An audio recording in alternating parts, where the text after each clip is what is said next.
Et après, le point clé, puisque finalement aujourd'hui on a quand même une chose qui nous titille, c'est cette histoire de particules, ondes, etc., qui ne correspond pas à notre modèle de base. Et donc c'est de se dire, est-ce que cette histoire de réduction de fonction d'onde, est-ce qu'elle est liée à l'expérimentation, c'est-à-dire est-ce que voilà, je mets un détecteur, j'ai l'information, je ne mets pas le détecteur, j'ai pas l'information, hein, donc on le reverra tout à l'heure l'expérience, mais je mets un détecteur, je vois comme des particules qui arrivent parce que j'ai détecté une particule, je ne mets pas de détecteur et j'ai un réseau d'interférences. Donc la question c'est de se dire, est-ce que c'est parce que je mets le détecteur ou est-ce que c'est parce que quelqu'un va regarder l'écran? Donc ça c'est un point clé parce que si on s'aperçoit que c'est parce que quelqu'un va regarder l'écran, on est plus dans la logique du jeu vidéo, de dire voilà, je donne ce qui est intéressant pour l'observateur et le reste du temps, je n'ai pas besoin. Donc je vous rappelle l'expérience. L'expérience des fentes Young, donc vous avez deux fentes et donc en haut, on ne met pas de détecteur. Donc on a comme vous savez des petites vaguelettes sur un étang ou une mare. Elles interfèrent entre elles, elles créent des hauts et des bas. Et donc à la sortie, on a ce qu'on appelle des franges d'interférence, c'est-à-dire des raies lumineuses, plus ou moins lumineuses ici. Voilà. Si je mets un détecteur pour savoir où passent les photons, eh bien du coup j'ai des impacts de particules. Et donc en fait, suivant que je mets le détecteur ou non, j'ai ces deux. Donc c'est là on dit, bah voilà, la lumière est donc comme une onde et une particule à la fois. Alors est-ce que c'est le détecteur qui crée ça, ou est-ce que c'est le fait de le regarder? Donc jusqu'à maintenant, c'est sûr. Alors bon, juste pour dire, effectivement, il ne faut pas oublier Louis de Broglie, qui était un Français qui avait fait un super truc, et notamment qui avait proposé de dire, ben non seulement les photons sont associés à des ondes, mais aussi la matière. Et donc il avait dit, c'est pour ça qu'aujourd'hui on peut faire ça avec des électrons, c'est-à-dire que les électrons sont associés aussi à une onde. Et donc on a pu faire des interférences d'électrons, au même titre qu'on fait des interférences de photons. Donc c'est-à-dire que ces expériences de fentes Young, elles peuvent être faites avec différents outils.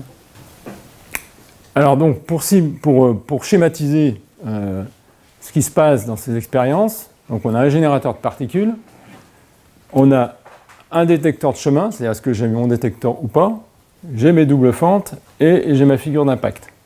Donc premier cas, je décide, c'est-à-dire je fais mon montage et je décide que je vais mettre des détecteurs ou non. Et donc dans ce cas-là, si j'ai des détecteurs, j'ai une figure d'impact et si je n'ai pas, j'ai une figure d'interférence. Ça c'est le premier cas. Après on a vu ensemble la dernière fois que si ça marche aussi si c'est retardé, c'est-à-dire que même une fois que le photon est passé à travers les fentes, si je prends ma décision après de regarder en interférence ou en impact, eh bien j'ai toujours le même résultat. Donc on a l'impression que le système, même si on décide après, il revient en arrière pour changer la situation. Et donc l'intérêt des expériences de Cusack, je vous en mets une en particulier, c'est que là on va faire une expérience au niveau macroscopique. Alors c'est quoi cette expérience?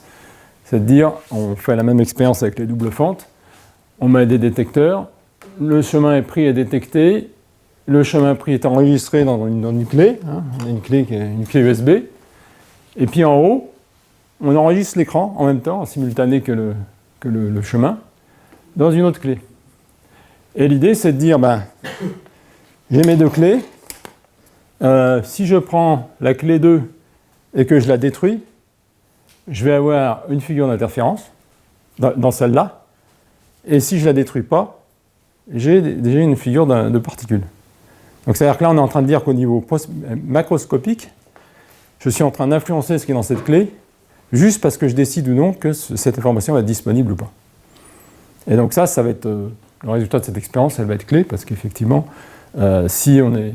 Alors bon, l'expérience va être un peu plus compliquée que ça, c'est-à-dire qu'on va faire exprès de faire n fois des paires de clés, et on va tirer de manière aléatoire celles qui vont être détruites, et on va faire l'expérience de voir qu'est-ce qu'il y a dans les autres clés, quoi. Voilà. Et ça va permettre de dire, oui, est-ce que c'est lié à l'utilisateur ou pas? C'est pas juste le phénomène d'enregistrer ou non, c'est vraiment le fait que l'information soit disponible pour l'utilisateur. Et les expériences suivantes, ça va être de travailler sur l'aspect subjectivité, c'est-à-dire que là on a dit, on stocke sur un écran, l'information est disponible pour un utilisateur. Après la question c'est de se dire, et si j'ai juste un utilisateur qui voit l'écran, est-ce que ça suffit pour réduire la fonction d'onde? Donc est-ce que l'aspect subjectif est suffisant? Donc du coup on est sur un système où le système anticipe l'intention de l'utilisateur. Donc c'est pour ça que ces expériences, elles sont un peu clés, parce que ça va donner des informations très intéressantes sur toute cette intrication.